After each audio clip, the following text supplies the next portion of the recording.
છે. ઘણા થોડા એવા પ્રસંગ છે કે જ્યાં આશીર્વાદમાં ભગવાન બોલ્યા છે.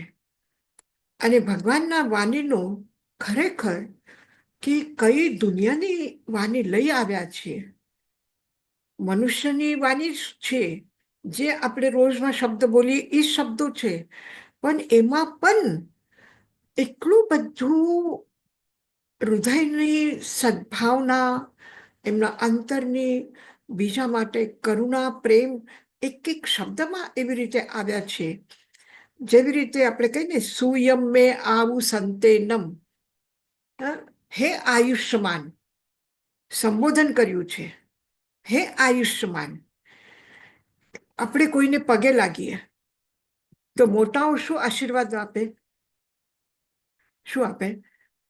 તમારું આયુષ્યમાન થાવો કહે છે ને, આયુષ્ય તમારું સારું મળે, તમને જિંદગી મળે, સારી રીતે જીવો, એ આપણે આશીર્વાદ આપીએ.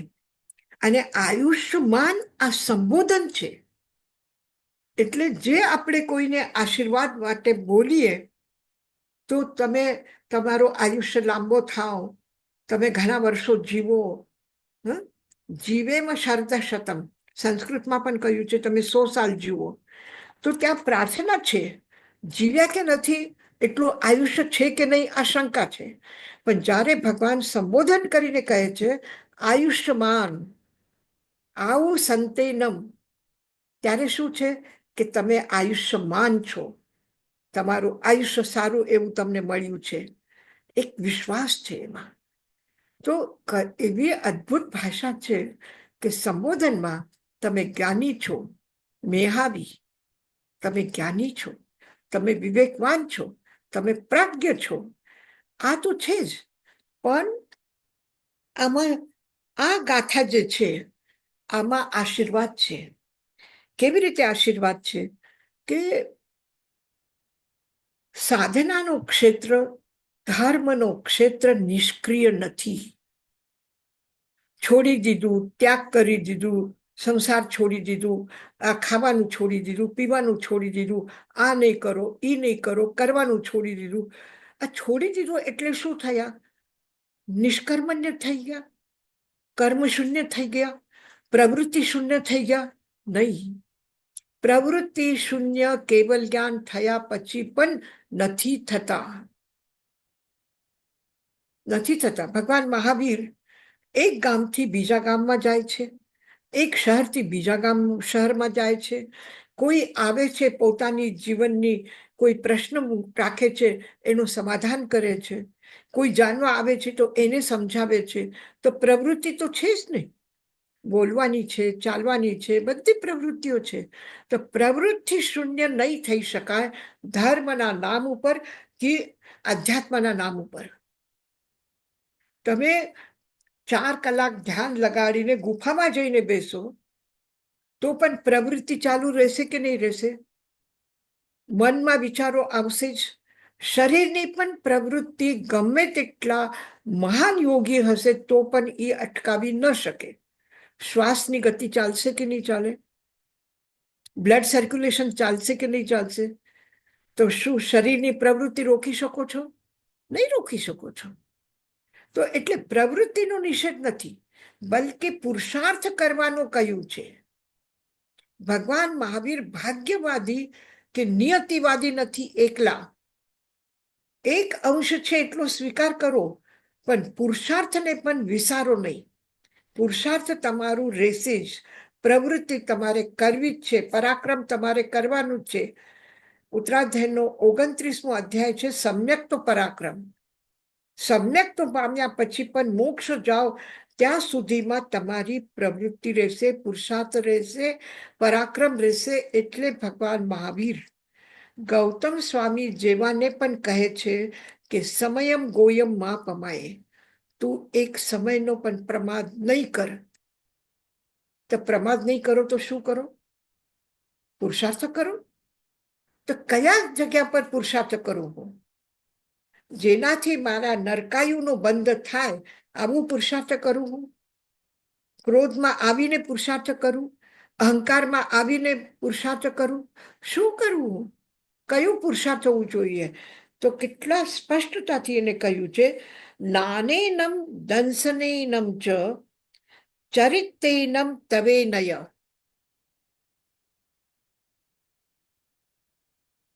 1 to 3 ગાથા છે.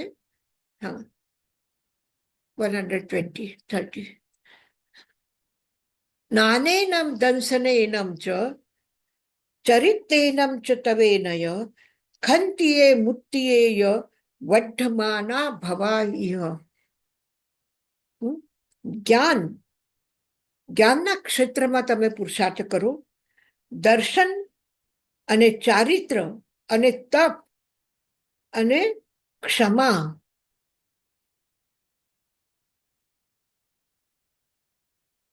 ક્ષમામાં તમે કરો, અને મુક્તિ એટલે નિર્લોભતા. મુક્તિ એટલે મુક્તિ નહીં, મુક્તિ લોભ રહિત થવા માટે પુરુષાર્થ કરો. ક્રોધ, માન, માયા, નિર્લોભ થવા માટે પુરુષાર્થ કરો. અહીંયા કશાયનું વર્ણન નથી. કશાયમાં ફક્ત એક લોભનો ઉલ્લેખ સ્વતંત્ર રૂપથી કર્યું છે. આ બધા સાધનાનો પ્રયોગ કર્યો છે, જ્ઞાન, દર્શન, ચારિત્ર, તપ અને ક્ષમા. અને ક્ષમા પછી સાથે શું કહ્યું છે? નિર્લોભ વૃત્તિ, લોભ રહિત વૃત્તિ. મુક્તિએ એટલે લોભ રહિત, લોભની શૂન્યતા. કયું કશાય તમને અટકાવે છે મોક્ષ પામવામાં? લોભ. કયું કશાય છે? લોભ. તમે ક્રોધ ઓછી કરી શકો છો, અહંકાર ઓછું. ક્યારે ક્રોધ 24 કલાક કરી શકો છો? નહીં કરી શકો છો. અહંકાર 24 કલાક નહીં થાય. માયાના વિચાર, કપટ, છલ કરવાના વિચારો 24 કલાક કરી શકો છો? નહીં કરશો. પણ લોભ 24 કલાક રહે છે. કેવી રીતના યશાજી મહારાજ? લોભ કેવી રીતે 24 કલાક રહે? આ શરીરનો લોભ છે, નામનો લોભ, શરીરનો લોભ છે, ખાવા પીવાના વસ્તુનો લોભ છે, દરેક વસ્તુમાં લોભ છે. જે વસ્તુ આપણા પાસે છે એનો પણ લોભ છે, અને જે વસ્તુ આપણા પાસે નથી અને આપણે મેળવી શકવાના નથી તો પણ એનો લોભ કરીએ છીએ. સાચી વાત છે. સોરી યશાજી મહારાજ, પણ 24 કલાક કયો લોભ રહી શકે એમ પૂછું છું. 24 કલાક રહી શકે છે. ઉઠ્યા તમે, ઊંઘમાં પણ થાય છે, પણ કદાચ ઊંઘનો તમે નહીં સમજી શકો તો પણ ઊભા થઈ ગયા પછી ઓહ બહુ દુખે છે, રાતના બહુ કામ કર્યું ને કાલે, તો આજે પગ દબાય, હવે આજ કામ નહીં કરો. આજ પછી થોડું એને શું કરો છો? હા, શરીરનો લોભ રહે છે. બરાબર. દરેક આત્મા. કોઈ સમજી શકતો નથી. મને માથું દુખે છે મારું. એમ ના થાય કે બધા ઉઠી ગયા છે, હું આજે સૂતી છું, તો આવીને કોઈ જુએ લે કે કેમ સૂતા છે, કે માથું દુખતું હશે તો ચાય લઈને આવે. એટલું બધું એક વસ્તુની પકડ, એક વસ્તુની એક ચાદરને કરસલી પડી જાય ને, ઉઠ્યા પછી જોઈએ ને કે આ ચાદર બરાબર નથી, થોડી જરા જાડી મોટી સરખી હોવી જોતી હતી, આ થોડીક વાગે છે, થોડું રૂવાળી નથી, એનો સ્પર્શ સારું નથી. એને ક્યાં એક પણ વાક્ય તમે એવું દેખાડો કે જેનાથી આ નથી થતું. અલમારી ખોલો, અરે કેવું થાય છે ને, ટાઈમ નથી મળતો, કપડા બધા આડાઅવળા પડ્યા છે, સરખી રીતે રાખવાનું પણ ટાઈમ નથી મળતો. કઈ પ્રવૃત્તિ, કયું સેન્ટર તમે એમ જુઓ. પછી આજ કયા દાગીના પહેરવા છે, કેટલા સરસ પ્રોગ્રામમાં જવું છે, પાર્ટીમાં જવું છે, કપડા સારા હોવા જોઈએ, સારું દેખાવું જોઈએ, જેવા તેવા પહેરીને તો નહીં જાવ ને. નહીં કરું. એક વસ્તુમાં, એક પ્રવૃત્તિમાં લોભનો પ્રવેશ થયેલું છે. અને એટલા માટે છેલ્લે ઘડી લાસ્ટ 10મા ગુણસ્થાનમાં આવ્યા પછી પણ જ્યારે શપક શ્રેણી નહીં કરીને ઉપશમ શ્રેણી કરે છે જીવ, શપક શ્રેણી કરે તો સીધો 10માંથી 13માં જાય, કેવલ જ્ઞાન થઈ જાય. પણ એક વસ્તુ ત્યાં અટકાવી દે છે. તમને 10મા ગુણસ્થાનમાંથી 4થા ગુણસ્થાનમાં લઈ આવશે. 4થામાંથી 1લા ગુણસ્થાન સુધી પણ પહોંચાડી શકે છે. એ કોણ છે? લોભ છે. લોભના કારણથી ઉપશમ શ્રેણીમાં જાઓ, શપક શ્રેણીમાં નહીં જઈ શકો, ઉપશમ શ્રેણીમાં, અને ઉપશમ શ્રેણીમાંથી નીચે પડીને 1લા ગુણસ્થાન સુધી આવી શકાય છે. ત્યાં શું લોભ કયું છે? અપ્રમત્ત અવસ્થા 7મા ગુણસ્થાનમાં આવ્યા પછી પાછું 8મું 9મું પાર કર્યું ને 10માં ગયા પછી ત્યાંથી લોભ જાગ્યો.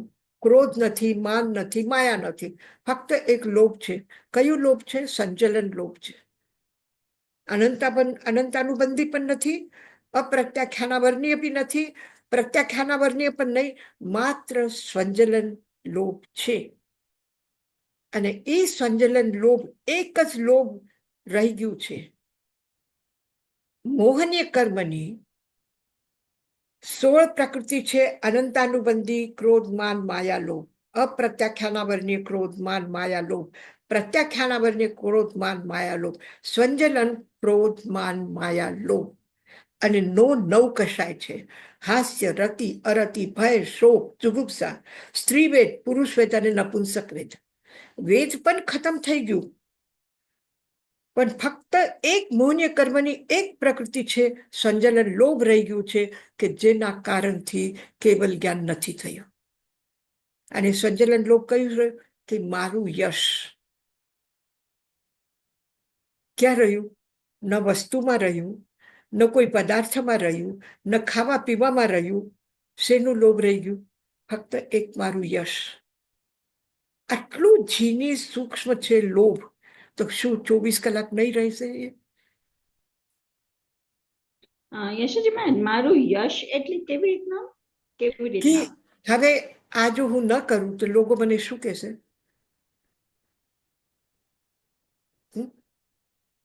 આવ્યું કે નહીં? હા, બરાબર. આપણા ઘરમાં આપણે બધાને જમવા બોલાવ્યા અને કોઈક વસ્તુ સારી ન બની તો આપણે શું કહેશું? લોકો બધા શું કહેશે? કહેશું કે નહીં કહેશું? સારી ક્રોકરી નહીં હોય તો પણ આપણે કહેશું કે આટલું મોટું ફંક્શન છે ને આપણે સારી ક્રોકરી નહીં રાખી, લોકો શું કહેશે બધા? તો આ લોભ જે છે ને આટલું સૂક્ષ્મ છે કે આપણને ખબર પણ ન પડે. આપણને એમ લાગે છે કે ના, મેં તો સારું વિચાર્યું કે સારું બધું હોવું જોઈએ, સફાઈ બધી હોવી જોઈએ, બધું આવું છે. પણ એ બધાના પાછળ પણ શું રહેલું છે? યશની કામના છે, પ્રતિષ્ઠાની કામના છે, બધું એ છે કે મારું નામ ખરાબ નહીં થાય. યશોજી, એવી રીતના કોઈ આપણો વિચાર હોય તો એ માન ના કહેવાય? નહીં, માન કરતા, માન તો એમાં આવે છે અહંકારમાં, કે મેં કર્યું, હું આટલું સુંદર કરું છું, હું આટલું સારું કરું છું, અને મારા જેવું કોઈ નથી કરતું. Okay, okay. હા, એક અહંકાર એટલે કે મારા જેવું બીજું કોઈ નથી, એટલે કોમ્પિટિશનમાં હું ઊંચું છું, નંબર એક ઉપર છું. અપેક્ષાનો લોભ છે. અપેક્ષા છે. અપેક્ષા નહીં, દરેક વાતનું છે. યશનું, પ્રતિષ્ઠાનું, સુંદરતાનું, દરેકનું લોભ છે.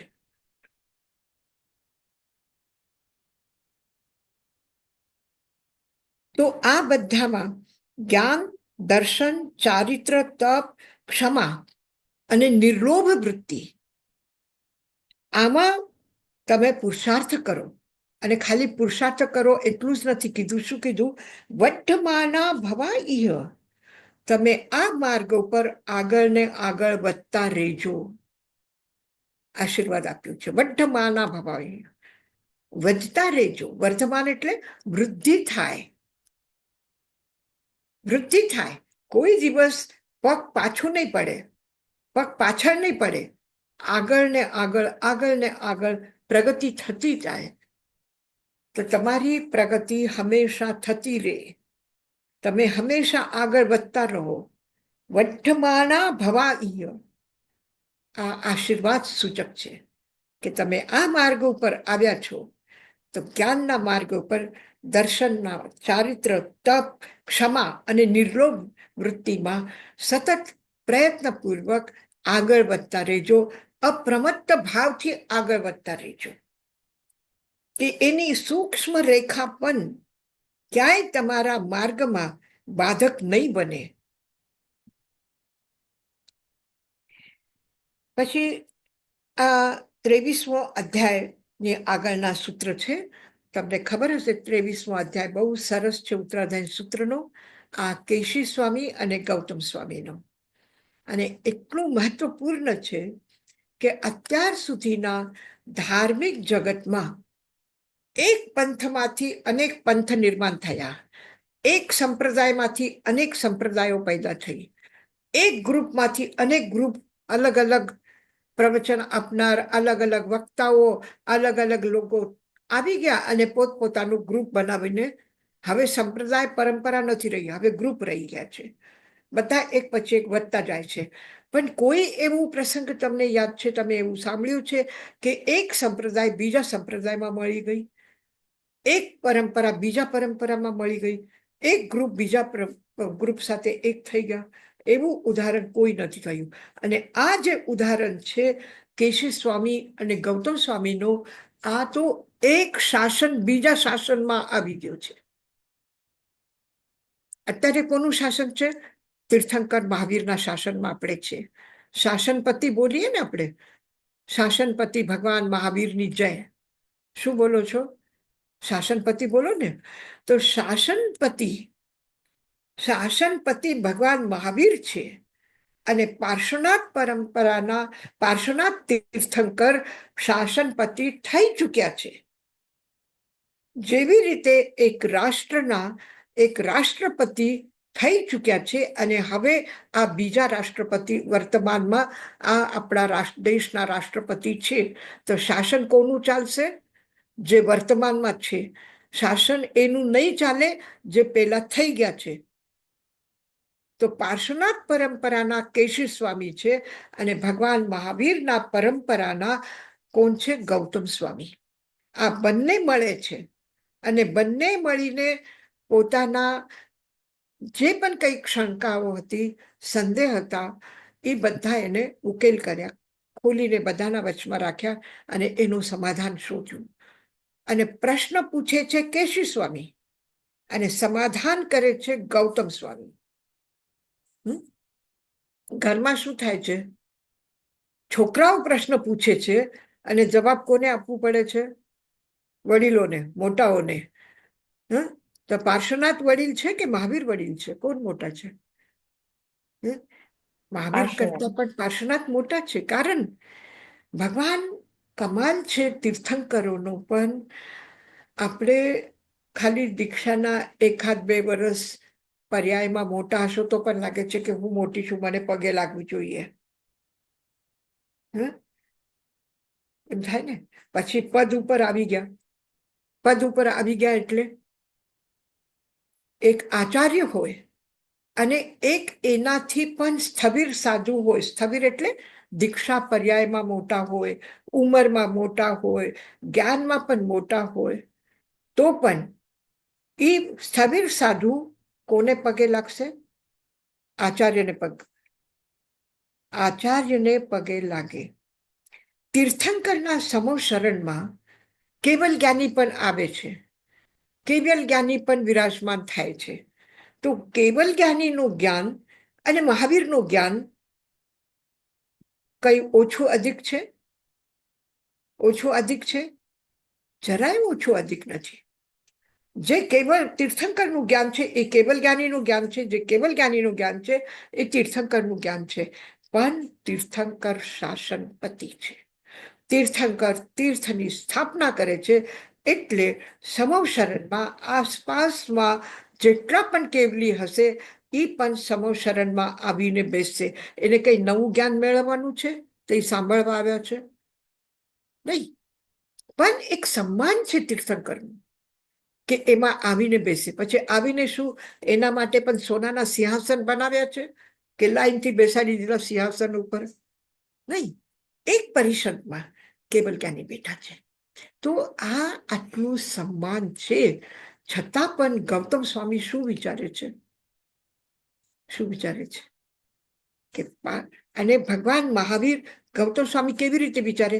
ભગવાન મહાવીર પોતે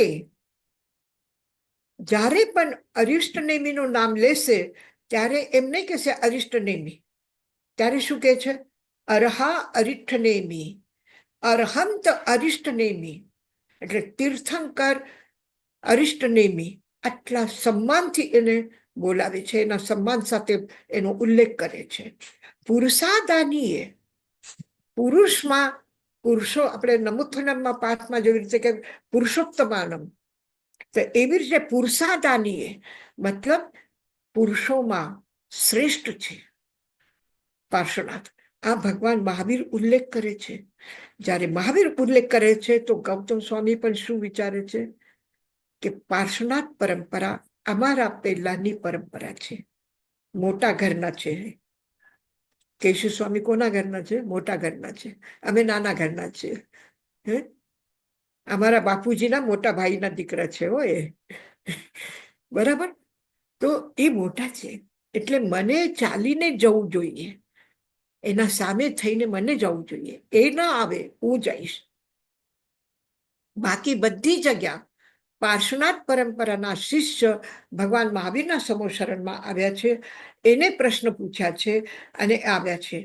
અને આ સમયમાં ગૌતમ સ્વામી પોતે જાય છે પોતાના શિષ્યો સાથે, અને કેશી સ્વામી પણ એનો એટલો સન્માન કરે છે. અને ગૌતમ સ્વામી કેશી સ્વામીને શું કહીને બોલાવે છે? શું કહીને બોલાવે છે? ભંતે કહે છે. પુચ્છિસ્સામી ભંતે. ભંતે, ભંતે કોને કહે છે ગૌતમ સ્વામી? ફક્ત એક મહાવીરને કહે છે. મહાવીર માટે ગૌતમ સ્વામી ભંતે એટલે ભગવાન, આ સંબોધનનો પ્રયોગ કરે છે. એ સંબોધનનો પ્રયોગ એને કેશી સ્વામી માટે કર્યું છે. અને કેશી સ્વામી ગૌતમને શું કહે છે? ગોયમા. સાહુ ગોયમ પન્નાતે. તારી પ્રજ્ઞા બહુ સુંદર છે ગૌતમ. જેવી રીતે મહાવીર ગૌતમ સ્વામીને ગોયમા કહે છે, સમયમ ગોયમ માપમય. તો એવી જ રીતે સાહુ ગોયમ પન્નાતે, ગૌતમ તારી પ્રજ્ઞા બહુ સારી છે. એની પ્રશંસા કરે છે, એને સન્માન આપે છે. સર્વ સૂય મહોદયી, તમે બધા શ્રુત જ્ઞાનના સમુદ્ર છો. ગૌતમ સ્વામીનું જ્ઞાન કેટલું છે? એક સમુદ્ર જેવું જ્ઞાન છે, શુદ્ધ જ્ઞાનના સમુદ્ર છે. એટલી પ્રશંસા કરે છે અને પાછું બોલાવે છે શું કહીને? ગોયમ.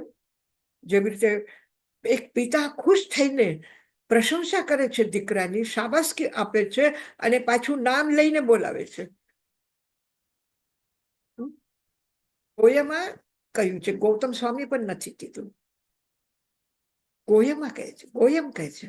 તો ગૌતમ ગૌતમ કરીને બોલાવે છે અને પાછું શું કે છે? મને એક પ્રશ્ન છે, પૂછું તને? એટલે આજ્ઞા પણ માંગે છે. કે ગૌતમ સ્વામીની આજ્ઞા માંગે છે કે હું તમને પૂછું સ્વામી, હું તમને પૂછું. કમાલ છે કે નહીં? ખરેખર જ્યાં આત્મીયતા હોય, જ્યાં પ્રેમ હોય, એકબીજા માટે લાગણી હોય, ત્યારે મોટા શું બોલે છે કે નાના શું બોલે છે આ મહત્વપૂર્ણ નથી હોતું, પણ બધું મિક્સ થઈ જાય છે. મોટા થઈને આજ્ઞા પણ માંગે છે, મોટા થઈને દીકરાને જેમ બોલાવે છે એવી રીતે સીધું નામ લઈને બોલાવે છે અને પ્રશંસા પણ આટલી બધી કરે છે. અને આટલું જ નહીં, કેશવ સ્વામી કહી શક્યા હોત કે ગૌતમ હું તમારી સાથે આવું છું અને ભગવાન મહાવીરને પૂછીને પછી હું સંઘની સમાધિ થઈ શકું છું. એમ નથી કીધું. સીધું ગૌતમને કહે છે કે શું અમે તમારા એમાં સમાઈ શકો છો? અમે આવી શકીએ છીએ તમારા સંઘમાં? કોને કહે છે? મહાવીરને પૂછવા નથી ગયા. સીધું ગૌતમ સ્વામીને કહી દીધું કે અમે આવવા માંગીએ છીએ, તમારામાં મિક્સ થવા માંગીએ છીએ, સંગમ થવા માંગીએ છીએ. તો આ શું આપણે એને હિસાબમાં નહીં રાખી શકીએ, કોઈ લાઈન વચમાં ન નાખી શકીએ કે આ પરંપરા કે આ પરંપરા કે આ નાના કે આ મોટા કે આવી ભાષા હોવી જોઈએ, આવું બોલવું જોઈએ કે આ સંબોધન જોઈએ કે આ આવી રીતે આજ્ઞા માગવી જોઈએ. એ કોઈ પ્રશ્ન નથી રહેતા. જ્યાં બધા પ્રશ્નો મટી જાય એ ખરું પ્રેમ છે. ત્યાં કોઈ પ્રશ્ન નથી કે તમે આમ કેમ બોલ્યા, તમે આમ કેમ કીધું, કાંઈ નહીં, એકદમ ખુલ્લે ખુલ્લે. તો એને આ જ્યારે એને પૂછ્યું કે ગૌતમ સ્વામી, તમે પણ તમારા પાસે પણ વાતો તો આવી હશે ને આપણા સંઘની, કે તમારા શિષ્યો શું વિચારે છે, મહાવીરના શિષ્યો શું વિચારે છે, પાર્શ્વનાથ શિષ્ય શું વિચારે છે. તો કે એગો સચેલો ધમ્મો, એગો ધમ્મો અચેલો. એક ધર્મ વસ્ત્રધારી છે અને એક વસ્ત્ર નથી રાખતા. તો આવું કેમ? ચાવું જ જાવો એ ધર્મ, પંચમવ્ય ધર્મો. 4 વ્રતોનો એક ધર્મ છે અને 5 વ્રતનો એક ધર્મ છે. તો શું તમારા મનમાં કોઈ શંકા નથી આવતી આ વિષયમાં? કેશવ સ્વામી ગૌતમ સ્વામીને પૂછે છે, તમને એવું નથી લાગતું કે આ શું છે? તમારા શિષ્યો પણ આવીને તમને પૂછતા હશે ને કે આપણે બધા એક નિર્ગ્રંથ ધર્મને માનનારાઓ, આપણે એક વિતરાગ ધર્મને માનનારાઓ છે, પછી આ ભેદ કેમ છે? આ આવી રીતે કરે છે, અમે આવી રીતે કરીએ છીએ, ઓલા આવી રીતે કરે છે. શું તમારા મનમાં પણ નથી આવતું આવું? તો ત્યારે શું સાચું છે, શું ખોટું છે એમ ના પૂછવું. એમ નહીં પૂછ્યું કે આ બેમાં વસ્ત્ર રાખવો ઠીક છે કે નથી રાખવું એ ઠીક છે, શું કરવું જોઈએ, એમ નથી પૂછ્યું. પણ કે તમારા મનમાં આવું કઈ વિચાર નથી આવતું એમ પૂછ્યું. તમે પ્રશ્ન, તમે આ બરાબર કે આ ખોટું, એમાં આક્ષેપ છે. આક્ષેપ છે એમ ન કહી શકાય આપણે કે મહાવીરનો ધર્મ ખોટું છે, કે મહાવીરના સાધુના આચાર બરાબર નથી, કે વસ્ત્ર નથી રાખતા, કે પાર્શ્વનાથ પરંપરાના વસ્ત્ર રાખે છે એ બરાબર નથી. આવું આક્ષેપ નથી. બસ તમને આ વિષયમાં શું લાગે છે, તમે શું વિચારો છો? તમારા મનમાં પણ આવું કોઈ પ્રશ્ન આવતું તો હશે ને કે આ કેમ ફરક છે? આટલા વિનમ્રતાથી કેશવ સ્વામી પૂછે છે અને કેટલા મજબૂતીથી ગૌતમ સ્વામી કહે છે કે પન્ના સમીક્ષય ધમ્મમ. અને જેટલી મજબૂતી છે, જેટલી દ્રઢતા છે, એટલું જ નિષ્પક્ષ હોય છે જવાબ. નિષ્પક્ષ છે કે નહીં? પન્ના સમીક્ષય ધમ્મમ. એટલું નિષ્પક્ષ છે કે તમે જ એક છો વિચારવાન, તમે જ એક નિર્ણય કરવા વાળા છો, બીજું કોઈ નહીં. બીજું કોઈ નહીં એટલે સંઘના પ્રમુખ ગણધર ગૌતમ સ્વામી પણ નહીં, સંઘના આચાર્ય કેશી સ્વામી પણ નહીં, સંઘના તીર્થંકર શાસનપતિ મહાવીર પણ નહીં અને પાર્શ્વનાથ પણ નહીં. કોણ નિર્ણય કરશે? નિર્ણય કોણ કરશે? પન્ના સમીક્ષય ધમ્મમ. તમે તમારા પ્રજ્ઞાથી નિર્ણય કરો કે ધર્મ શું છે. તમારે વસ્ત્ર રાખવા કે નથી રાખવા, 4 વ્રતોને માનવું કે 5 વ્રતને માનવું, એ નિર્ણય તમારો છે. એટલે તમારા સામે કોઈ બીજો પક્ષ ઊભો નથી. નિષ્પક્ષ એટલે પક્ષ કોઈ નથી. પક્ષ એટલે પાર્ટી કોઈ નથી. ચર્ચા કરવી હોય તો 2 પાર્ટીઓ જોઈએ ને, 2 લોકો જોઈએ ને ચર્ચા કરવા માટે. પછી એમાં કોણ સાચું કોણ ખોટું એ નિર્ણય કરવા વાળો એક ત્રીજો ન્યાયાધીશ જોઈએ, એક જજ જોઈએ. તો પક્ષ પણ નથી, વિપક્ષ પણ નથી, કોઈ જજ પણ નથી. તમે જ તમારા જજ છો. તમે જ તમારે વિચારવાનું છે અને તમને જ નિર્ણય લેવાનું છે કે સાચું શું છે, ધર્મ શું છે અને શું નથી. એ કરવા વાળો કોણ? એટલું સ્વતંત્રતા. એક તીર્થંકરના તીર્થમાં, એના તીર્થના સંઘમાં રહેલા સૌથી મોટા શિષ્ય સૌથી મોટા છે કે નહીં ગૌતમ સ્વામી? શ્રેષ્ઠ શિષ્ય છે, જ્યેષ્ઠ શિષ્ય છે, ગણધર છે, અને છતાં એ કહે છે કે નિર્ણય તમારે લેવાનું છે. સૌને પોતપોતાનો નિર્ણય લેવાનું છે. કોઈ તમારું નિર્ણય કરવા વાળું નથી. ગણધર બી નહીં, તીર્થંકર બી નહીં, સૌ પોતપોતાના. પન્ના સમી કહે તમારી પ્રજ્ઞા, જ્ઞાન નથી કીધું, જ્ઞાન નથી કીધું, પ્રજ્ઞા કીધું. જ્ઞાનમાં અને પ્રજ્ઞામાં ફરક છે.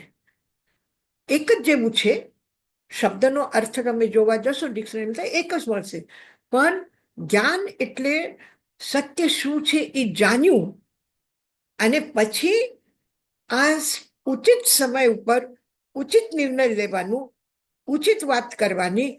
આ શું છે? વિવેક, પ્રજ્ઞા. એને જ્ઞાનના સાથે વિવેક જોડાયેલું છે, ચિંતન અને સમીક્ષા જોડાયેલી છે, એટલે એ પ્રજ્ઞા થઈ. હવે પ્રજ્ઞા નિર્ણય કરશે. શું નિર્ણય કરશે પ્રજ્ઞા? શું નિર્ણય? કે આ ધર્મ સાચું કે આ ધર્મ ખોટું, આ નિર્ણય પણ નહીં. ધર્મ તો સૌનું પોતપોતાનું સ્વતંત્ર છે, એને કોણ કોનામાં મેળવશે? પણ આજના પરિસ્થિતિમાં બે શાસન અલગ રહેશે કે બે શાસન એક થશે. આ કોણ નિર્ણય કરશે? પ્રજ્ઞા નિર્ણય કરશે. અને જેની શ્રેષ્ઠ પ્રજ્ઞા છે એટલું જ શ્રેષ્ઠ સમાધાન છે, એટલું જ મહત્વપૂર્ણ સમાધાન છે. વિવાદ ક્યારે થાય? જ્યારે એમ કહું કે મારી વાત સાચી અને તમારી વાતમાં કઈ દમ નથી, ત્યારે શું થાય છે? સંઘર્ષ થાય છે, વિવાદ થાય છે, એકબીજા ઉપર આક્ષેપ કરવામાં આવે છે, એકબીજા પોતપોતાના તર્ક મૂકે છે અને એકબીજા બીજાના તર્કનું ખંડન કરે છે. એટલે લડાઈ ઝઘડા એ બધું ક્યાં થાય? વિવાદમાં થાય. અને જ્યારે સંવાદ થાય ત્યારે શું થાય છે? ત્યારે શું થાય? કલ્પના કરો કે તમારા અને મારા વાતમાં ફેર પડ્યો. હું કહું છું નહીં, આ મારી જ વાત સાચી, તમે કહો છો તમારી જ વાત સાચી. આપણે વાત કરી અને જુદા થયા. જુદા થયા તો હું શું લઈને ગઈ? જે મારી સમજ હતી, જે હું કહેતી હતી, એ મારું જ્ઞાન મારા સાથે આવ્યું. પછી બીજું શું આવ્યું મારા સાથે? કોઈ દિવસ આપણે વિચાર કર્યું? શું કર્યું? મારો ક્રોધ, મારો અહંકાર એ વધીને મારા સાથે આવ્યું છે. કે જોયું, એ લોકોને કાંઈ આવડતું નથી, આટલું પણ. અને પછી સમજવાની તૈયારી નથી. હું કહું છું ને આ સાચું તો માનતા નથી. એટલે મારું અહંકાર પણ આવ્યું, મારું ક્રોધ પણ આવ્યું, અને બીજાને અજ્ઞાન કહેવાની વૃત્તિ પણ આવી ગઈ મારા સાથે. આટલું ભેગું કરીને હું લઈ ગઈ. અને જ્યારે સંવાદ થાય, આપણે કહીએ કે નહીં, તમારી વાત પણ સાચી, મારી વાત પણ સાચી. ત્યારે હું કહું, તમે સાહુ ગોયમાં પન્નાતે. જ્યારે કેશી સ્વામી ગૌતમ સ્વામીને કહે કે તમારી પ્રજ્ઞા મહાન છે, તો શું ગૌતમ સ્વામી એમ કહેશે કે હું તો ગણધર છું, તમે એક આચાર્ય છો? એમ કહેશે કે મારા ભગવાને આમ કહ્યું, એમ કીધું? ક્યાં પણ ઉત્તરાધ્યાય સૂત્રના આ 23મા અધ્યાયમાં એક વખત પણ બોલ્યા નથી ગૌતમ સ્વામી કે ભગવાન મહાવીર આમ કહે છે એટલે એ સાચું. નથી કીધું. પન્ના સમીક્ષા ધમ્મમ, પ્રજ્ઞાથી સમીક્ષા કરો. તમે પ્રજ્ઞાવાન છો, તમે ચિંતનશીલ છો, વિચાર કરો છો, તમે વિચાર કરો. એને નથી કીધું કે ભગવાન મહાવીર આમ કે છે ઈ સાચું, કે પાર્શ્વનાથ કે છે ઈ સાચું. કોઈને વચમાં લાવ્યા નથી, કોઈને વચમાં નથી લાવ્યા. અને તો પણ આટલા પ્રેમથી કે સાહુ ગોયમ પણ ના થાય. જો આટલું સારું કે, અને પછી આપણે જુદા પણ પડીએ, એ તો જુદા નથી પડ્યા, એક થઈ ગયા. પણ કદાચ કલ્પના કરો કે જુદા થઈ ગયા કેશી સ્વામી અને ગૌતમ સ્વામી, તો પણ સાથે શું લઈ જશું? આપણે વાતચીતમાં આનંદ આવ્યો, આ ક્લાસ આપણને બહુ સારું લાગ્યું, મને પણ ગમ્યું. તમે આટલી સુંદર વાતો કરી, તમે આટલા સારા પ્રશ્નો પૂછ્યા, તમે આટલું બધું સારી રીતે સમજ્યા, તો મને પણ સમાધાન થયું. તો એમાંથી તમે શું લઈ જશો ને હું શું લઈ જઈશ? તમારું જ્ઞાન પણ હું લઈ લઉં, મારું જ્ઞાન હતું એ પણ મેં લઈ લીધું, અને તમારી આત્મીયતા, તમારું પ્રેમ, તમારું સન્માન, એ પણ બધું મેં ભેગું કરી લીધું. તો મારા પાસે ઉમેરું શેમાં થયું? વિવાદમાં ઉમેરું થયું છે કે સંવાદમાં ઉમેરું થયું છે? સારું શું થયું? આપણે લાભમાં ક્યાં ગયા? સંવાદમાં જાઓ લાભ થાય છે કે વિવાદમાં લાભ થાય છે? સંવાદ. સંવાદ. તો આ જે મહત્વપૂર્ણ વાતો છે કે આ પ્રસંગમાંથી આપણે કેવી રીતે શીખવું જોઈએ, કેવી રીતે કોઈના સાથે વાત કરવી જોઈએ, આપણા વિચારોનો કથન કરીને પણ બીજાના વિચારોનો ખંડન ન કરીને કે હા ઠીક છે, તમારા દૃષ્ટિકોણથી આ બરાબર છે અને આ પ્રકારે વિચારો તો આ સાચું છે, આ વિચારો તો આ સાચું છે. તો આ રીતે પન્ના સમીક્ષાએ ધમ્મમ, પ્રજ્ઞાથી ધર્મની સમીક્ષા કરીને એને સ્વીકાર કરો. વિજ્ઞાનેનમ સમાગમ ધમ્મ સાહનમ ઈચ્છવું, કે વિજ્ઞાનેનમ જ્ઞાન પછી પ્રજ્ઞા પછી વિજ્ઞાન, વિજ્ઞાનેનમ સમાગમ ધમ્મ સાહનમ ઈચ્છવું, કે ધર્મ સાધનાનો નિર્ણય કોણ કરશે?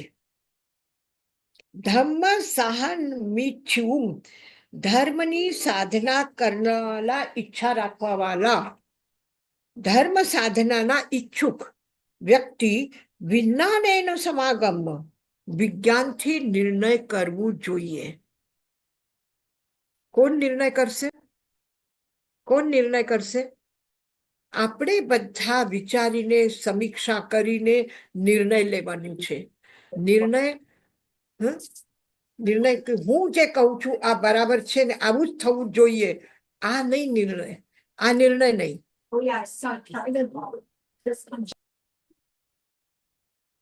કોઈ કઈ પૂછ્યું છે?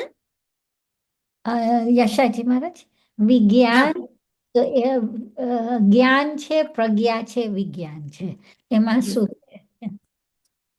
તો જ્ઞાન એ જ્ઞાન આપણે મેળવ્યું, જ્ઞાનાવર્ણ્ય કર્મના ક્ષયોક્ષમથી જે પ્રકાશ સૂર્યનો છે એ સૂર્ય પાસે છે, એ થયું જ્ઞાન. મારું જ્ઞાન મારા અંદરમાં છે, બસ આટલું થયું.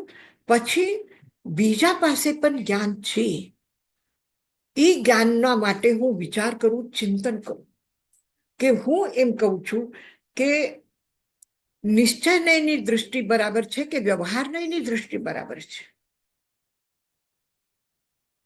તો નિશ્ચયનય પણ બરાબર છે અને વ્યવહારનય પણ બરાબર છે. આ ચિંતન, આ શું થયું?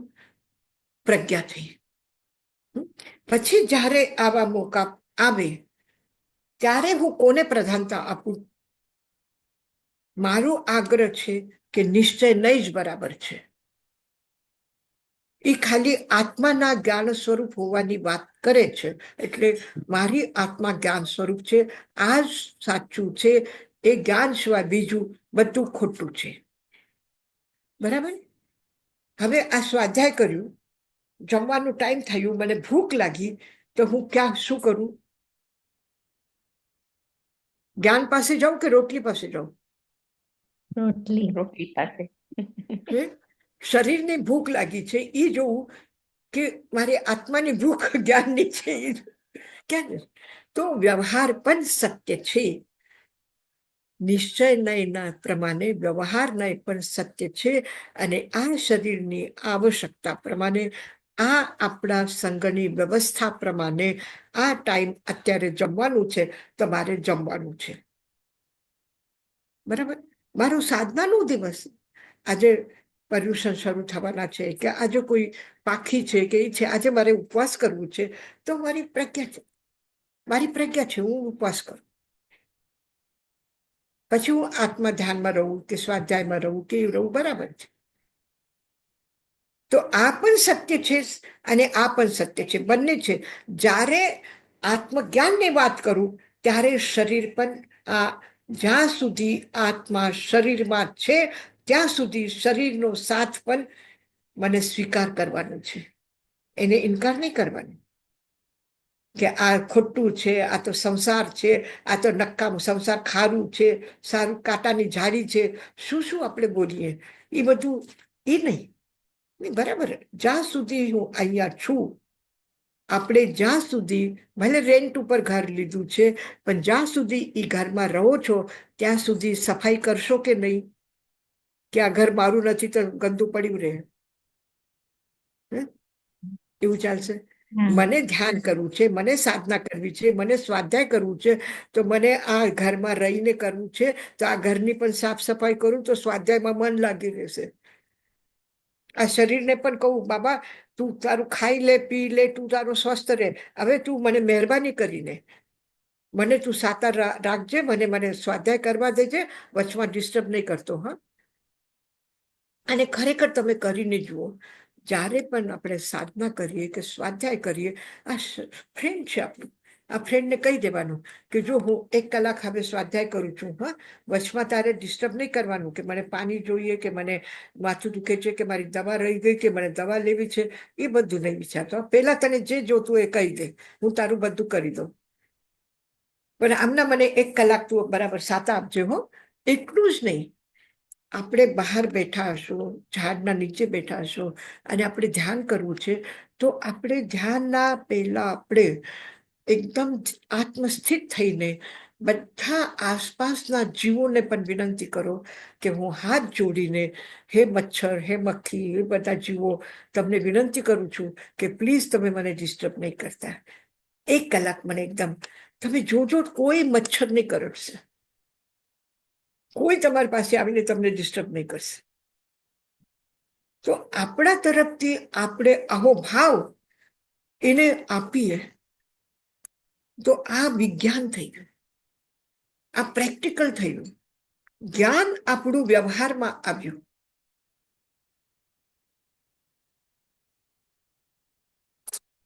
Thank you Yashaji. એક ભગવતી સૂત્રમાં છે, સવને નાને વિન્નાને, શ્રવણ કરો, સાંભળો પ્રભુની વાણી, એ જ્ઞાન થયું. સવને નાને, પછી એનાથી સાંભળીને શું થયું? તમને જ્ઞાન થયું. જ્ઞાન થયું ને, સાંભળ્યું કાનથી, શ્રુત જ્ઞાન, સાંભળ્યો, શબ્દ સાંભળ્યા, અને પછી શબ્દ સાંભળીને અત્યારે ભગવતી સૂત્રમાં આપણે સ્વાધ્યાય કર્યું, એ આપણું ક્યાં પડ્યું છે? અત્યારે સત્તામાં પડ્યું છે. એ જ્ઞાન છે.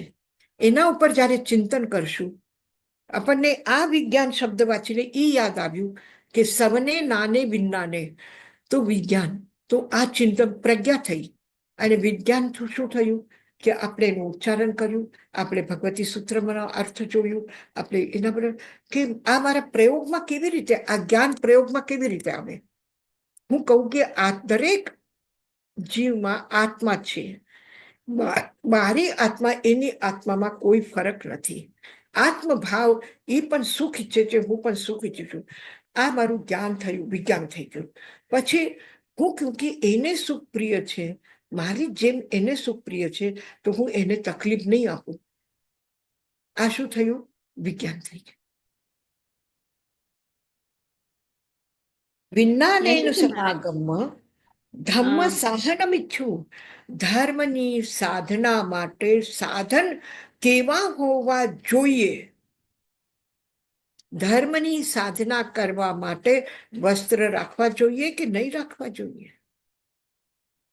આ ધર્મ સાધન તમને જોઈએ છે, તો આ ધર્મ સાધન ઝાડના નીચે બેસીને ધ્યાન કરું કે મકાનની અંદરમાં રહીને ધ્યાન કરું? અત્યારે બહાર બરફ પડતું હોય અને હું વિચારું કે બહાર જઈને ધ્યાન કરું કે ઘરમાં બેસીને ધ્યાન કરું, તો એ મારી પ્રજ્ઞા, મને શરીરની ક્ષમતા જોઈને નિર્ણય કરવું છે કે મારે ક્યાં બેસવું છે. તો વિજ્ઞાનેનમ, વિજ્ઞાનથી તમે નિર્ણય લો કે ધર્મના સાધનો તમને કયા રાખવા છે. એક ખાલી પકડ નહીં કે અમે પહેલેથી જ આમ કરતા આવ્યા છીએ, પહેલેથી જ અમારું આમ જ છે, આમ જ હોવું જોઈએ, એમ નહીં. આવી ધ્યાનમાં વિજ્ઞાનેન સમાગમ, વિજ્ઞાનથી નિર્ણય કરવો. ધમ્મ સાહનમિચ્છું, તમે ઈચ્છા કરો છો ધર્મની સાધના કરવાની, તો તમારા ઈચ્છાના મુજબ સાધન માટે તમે વિજ્ઞાનથી નિર્ણય લો.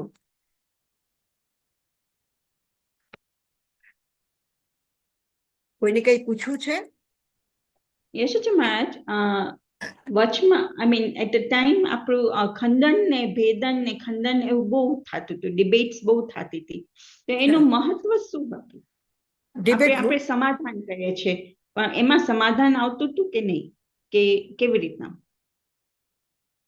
ના, આપણે સાથે રહીએ છીએ એમાં ડિબેટ કરીએ, છોકરાઓને પણ આપણે એવી રીતે શીખડાવીએ છીએ કે ડિબેટમાં એક તમે પ્રશ્ન પૂછો એટલે સમાધાન થાય. ઓલા તત્વ જ્ઞાનમાં ડિબેટ્સ બધી થતી હતી ને પહેલાના વખતમાં. હા, પહેલાના વખતમાં શાસ્ત્રાર્થ થતા હતા. અને શું થાય છે કે સમાજના એક માહોલનો પ્રભાવ આપણે ક્યારે ક્યારે આપણા તૈયારી સાથે એનો લેવું જોઈએ.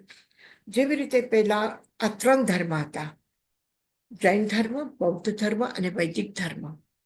અને આ ત્રણેયમાં એક યુગ એવો હતો કે કોઈના માટે કોઈ કઈ વિચારે નહીં, જેને જે ગમે એ બોલે, જેને જે જોતું હોય એ કરે. બુદ્ધ રીતે પોતાનો પ્રચાર કર્યું, મહાવીરના રીતે પ્રચાર કર્યું. એમાં કોઈ બંનેમાં કોઈ ડિબેટ થઈ કે કોઈ એકબીજાને કર્યા એ પણ નથી. પણ એવા પણ પ્રસંગો છે કે જેવી રીતે ગોશાલક પ્રશ્નો ઉભા કરે છે. મહાવીરના સમયમાં અજિત કેશ કંબલ હતા, મંખલી પુત્ર ગોશાલક હતા, બુદ્ધ હતા. બુદ્ધનો અને મહાવીરનો કોઈ દિવસ ચર્ચા થઈ એમ નથી. ગોશાલક બરાબર કોઈ પણ એના મહાવીરના શિષ્ય જતા હોય ને તો પણ એને પૂછે કે તારા ગુરુ એમ કે છે, આ સાચું છે કે ખોટું છે.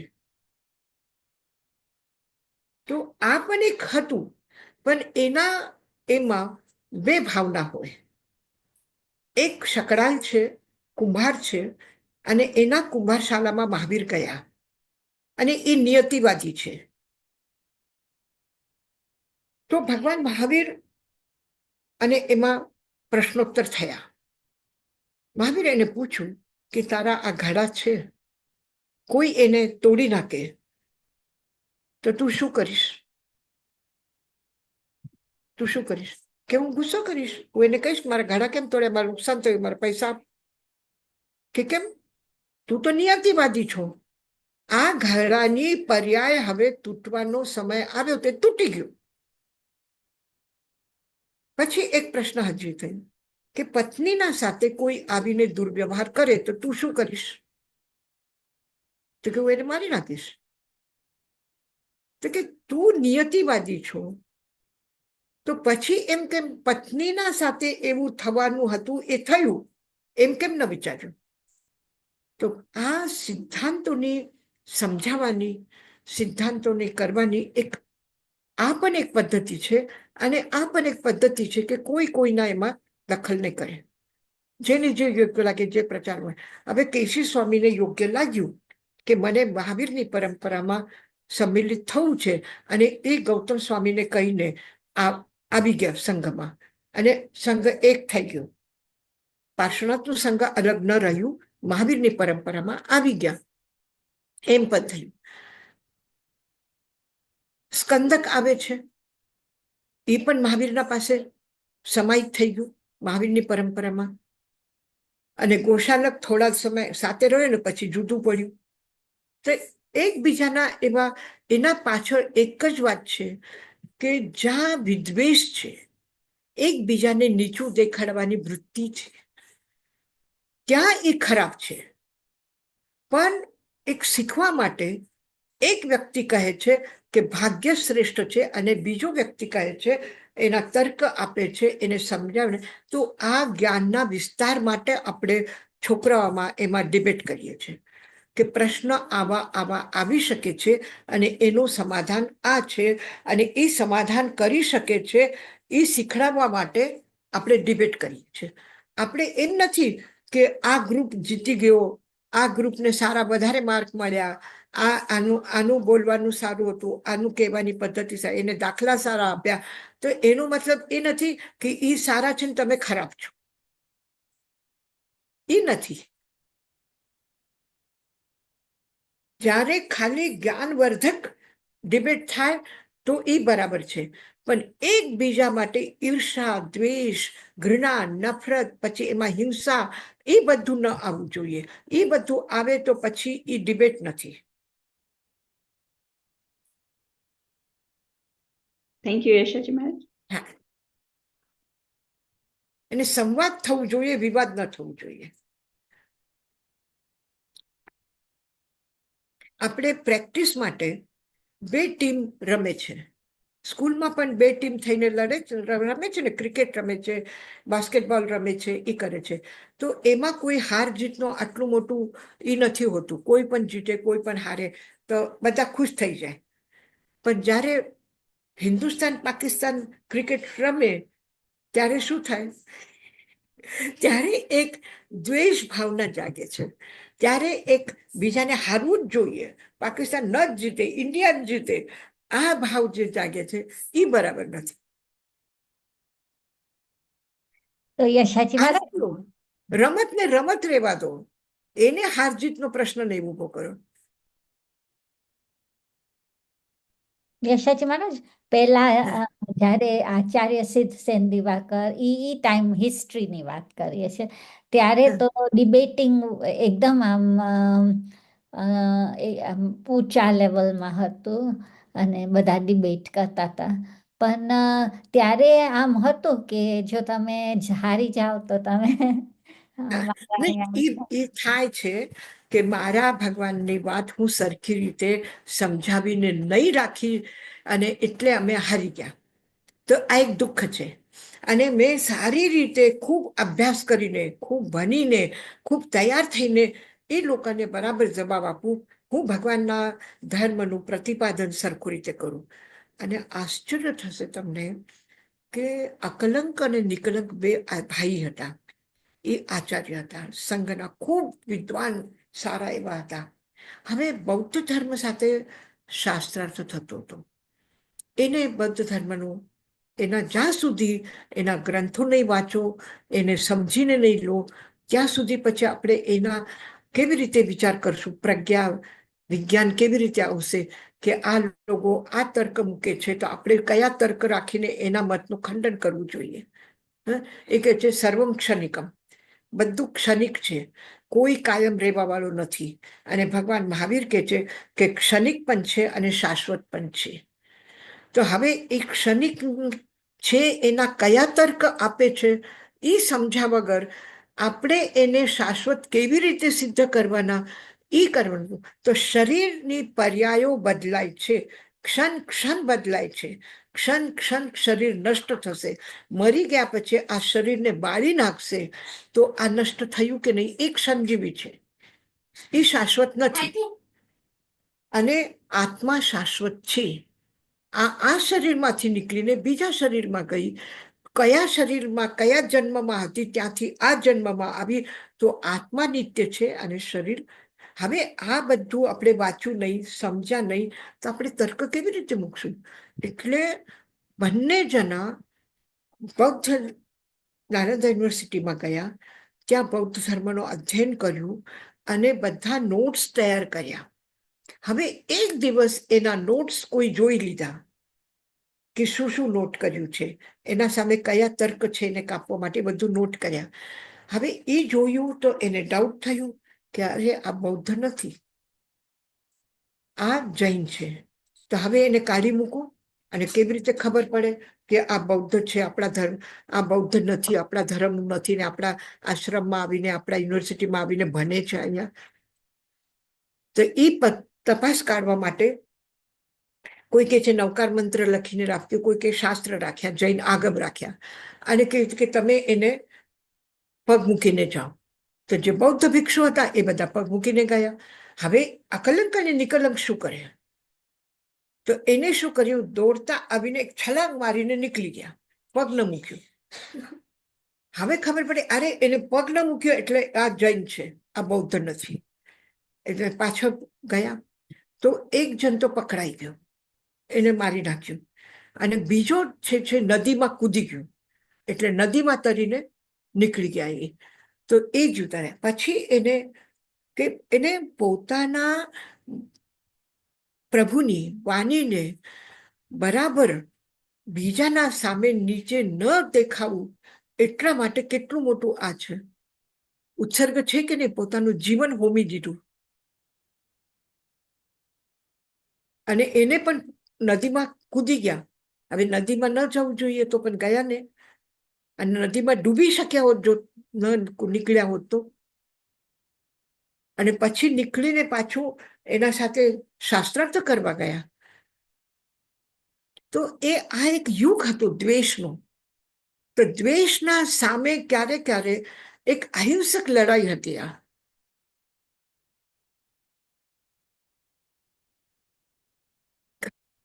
કર્યું છે એ ઘણા આપણા સાધુઓ અને એને મારી નાખવામાં આવેલા છે. અને આ શંકરાચાર્ય જયારે આવ્યા હતા ત્યારે સાઉથમાં એક રાજા હતા. એ રાજા જૈનને એને માનતા હતા, આચાર્યને, અને એની ભક્તિ કરતા હતા. પછી એ બીમાર થઈ ગયા. બીમાર થઈ ગયા તો પત્નીને કીધું કે તું, એમ કે છે મારા ગુરુ બહુ આ છે કે એને બોલાવો ને એને કહી દે મને ઠીક કરી દે. હવે ગુરુ તો મોટા તત્વજ્ઞાની, એને શું કીધું કે ના, કે કોઈ કોઈનો ઠીક કરી શકે એવું છે નહીં. જ્યાં સુધી વેદને કર્મનો ઉદય છે ત્યાં સુધી આ વેદના તો ભોગવવી પડશે. અને જ્ઞાન આપીને વયા ગયા. હવે આ જ્ઞાન રાજાના કામ આવ્યું નહીં. એને કીધું ના, બીજા કોઈને બોલાવો. બીજાને બોલાવ્યા, શંકરાચાર્યને બોલાવ્યા. એને કીધું હા, હું તને ઠીક કરી દઉં. પછી ગયા, યજ્ઞ હવન આ તે કર્યું, પૂજા પાઠ કર્યા કરે, અને રાજાને થઈ ગયા હા મને સ્વસ્થ થઈ. એ સ્વસ્થ થઈ ગયા. પછી એને શું કર્યું કે તમારામાં કઈ દમ નથી, તમારો કોઈ પ્રભાવ નથી, તમારા ધર્મમાં કઈ છે નહીં, તમે કોઈની તકલીફ દૂર નહીં કરી શકો, નીકળી જાઓ મારા. નહીં તો પછી તમે વૈદિક ધર્મને સ્વીકાર કરો. યા તો વૈદિક થાવ, નહીં તો નીકળી જાઓ રાજ્યમાંથી.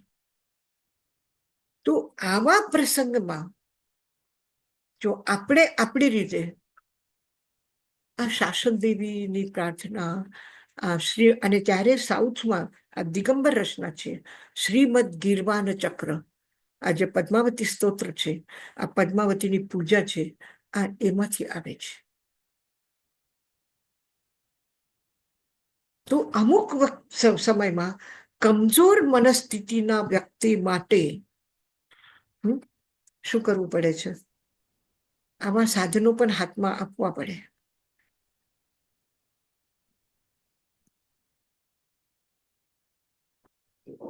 યશોદામાં એને પ્રજ્ઞા કઈ આપે? ના, પ્રજ્ઞા નહીં, પણ એક વ્યવહાર ધર્મ છે. આ પણ એક વ્યવહાર ધર્મ છે. જો સમાધિ ભાવ શેમાં રહેશે? એક બીમાર વ્યક્તિ છે, વેદના છે, અને તમે એમને એ કહો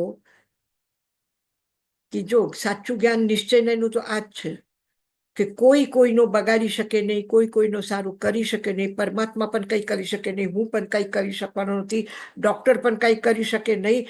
જ્યાં સુધી વેદના ઉદયમાં આવેલી છે ત્યાં સુધી શાંત ભોગવો. આ જ્ઞાન કે નહીં, ભગવાન ઉપર ભરોસો રાખો, ભગવાન બધું ઠીક કરી દેશે. હું મંત્ર નહીં આપું, દોરા નહીં આપું, ધાગા નહીં આપું, કાંઈ નહીં કરું, હવન નહીં કરું, પૂજા નહીં કરું, કાંઈ નહીં કરું, પણ ખાલી આટલું જ કહું, પ્રભુ પર વિશ્વાસ રાખો, બધું સારું થઈ જશે. અને સારું થઈ જાય. પણ જે ક્ષણમાં મનને શાંતિ મળી, આ શેનાથી મળી? કે જે હાય હાય કરતા હતા, હું મરી જઈશ, હું મરી જઈશ, મરી જઈશ, આ ડોક્ટર ખોટા, પરિવારવાળા કઈ કરતા નથી, આ નથી, આ જે આક્રોશ હતો, એ આક્રોશ ન કરીને પ્રભુ તું મને હિંમત આપજે સહન કરવાની. આ પ્રાર્થના આવી કે નહીં આવી? તો એ સમયમાં એના માટે શું, ભલે વ્યવહાર ધર્મ છે, પણ આ વ્યવહાર ધર્મ પણ જોઈએ અને નિશ્ચય ધર્મ પણ જોઈએ.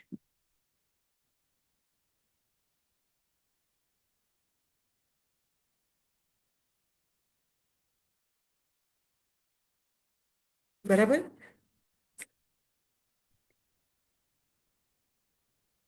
થેન્ક યુ યશાજી મહારાજ. કેમ છો જસંતબેન? બરાબર. જી જ્યોત્સનાબેન, બરાબર છો એકદમ? હા ચાલો કીર્તિદાન. હા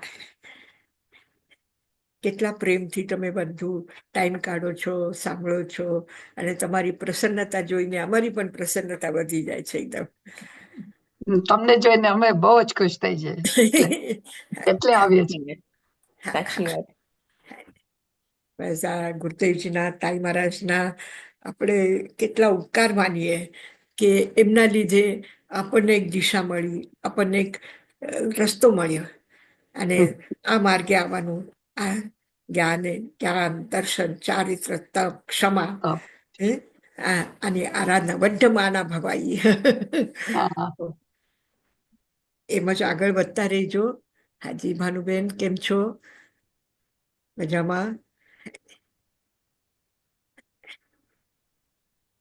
બતેર મંદામી યશાજી મહારાજ. હાજી હાજી. હા. ભારતી, કેમ છો? હા, બસ અને હમણાં 2-4 સન્ડે થી જોઈન કર્યું છે, પણ બહુ મજા આવી છે સાંભળવાની. તમે બહુ મજા સરસ આવી? સમજાવો છો. હાજી. હા, પ્રતિભાબેન. હા હા હા.